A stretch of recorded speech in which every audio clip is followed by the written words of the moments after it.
बबनदादा उमेदवारी अर्ज मोठ्या शक्ती प्रदर्शनासह दाखल केलेला आहे.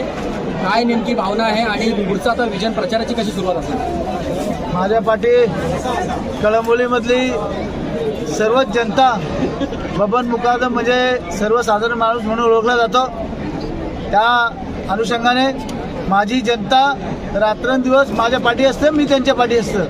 सुख दुःख हे नेहमीच होत असतात, पण त्या जनतेच्या पाठीशी आपण सतत 2012 पासून माझी अर्धांगिनी प्रिया मुकादम यांचा मोठा महिलांचा हातखंडा आहे. त्याच्यानंतर मला लहान मुलापासून ते ज्येष्ठ नागरिकांपर्यंत आम्हाला समाजामध्ये राहण्याची सवय आहे. आपला काम झाला, काम खतम आदमी खतम असल्या विषयाचा बबन मुकादम नाही आहे, तर लोकांच्या अडीअडचणी सोडवण्याचं काम करतो. म्हणून जनता एका मेसेजवर त्यांना समजल्यानंतर आज फॉर्म बनवणार, ते जनता कळंबोलीची एकदम सपाट्याने निघाली आणि माझा शक्ती प्रदर्शन या ठिकाणी झालं. कोणमध्ये 4 उमेदवार आहेत, महायुतीचे, शिवसेनेचे 2 उमेदवार. किती ताकदीने तुम्ही आता या सगळ्या सामोरं? 100% आमदार प्रशांत ठाकूर साहेबांनी माझ्यावर जी प्रभाग 8ची जबाबदारी दिली, मागच्या वेळेला पण 4 उमेदवार प्रभाग 8चे निवडून आणले होते.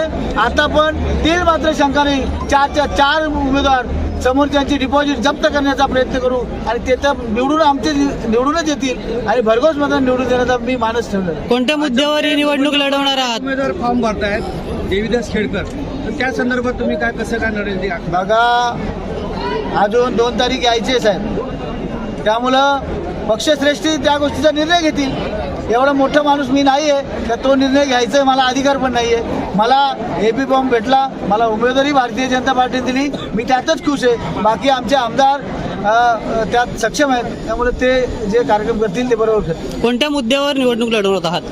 मी येत्या 5 वर्षात जो कळंबोलीचा विकास भारतीय जनता पार्टीमध्ये मी 3 वर्ष नगरसेवक असताना गेलो, आता मी 2 वर्ष सतत काम करत असं. टोटल माझी भारतीय जनता पार्टीमध्ये आता 5 वर्ष झाली, पण मला थोडाही दुजा भाव दिला नाही, कारण हे लोकप्रिय आमदार आमदार प्रशांत ठाकूर आणि त्यांचे बंधू परेशदादा ठाकूर नेहमीच आपल्या मार्गदर्शनात त्यांच्या मार्गदर्शनात आम्ही काम करत असतो. आणि मी जो शब्द टाकला त्यांनी कधी नाही बोलला नाही, कारण मी ग्रामपंचायत सदस्य म्हणून लढलोय, जिल्हा परिषद सभापती सदस्य म्हणून माझे मिसेस झाले आणि आता 5 वर्ष नाही तर 8 वर्ष मी नगरसेवक राहिलो. त्यामुळे शासन प्रशासन काय आणि प्रशासनाकडून कशी कामं करून घ्यायची हा हातखंडा माझ्यामध्ये आहे. त्यामुळे जनता माझ्या पाठीशी आहे. निश्चिंत जनतेला सांगू इच्छितो, त्या ठिकाणी कळंबोलीमध्ये KL1 असेल, KL2 असेल किंवा हरेक सोसायटीतल्या प्रत्येक सोसायटीमध्ये जा, बबन मुकादमचं नाव हा घेतातच. का घेतात? काही मला निवडून दिलं म्हणजे उपकार नाही, हे जनतेचे उपकार आहेत माझ्यावरती. प्रत्येक सोसायटीत हायमास असेल, कॉन्क्रीटचे रस्ते असतील, तुमचे सेवरेज लाईन असेल, आपल्या जनतेचे ॲडमिशन असेल, पोलीस स्टेशनचं काम असेल किंवा हॉस्पिटलचं काम असेल, सगळ्या कामात एक फोन 24 तास चालू असतो. म्हणून जनता माझ्या पाठीशी असते, रात्री अपरात्री कधी पण असो.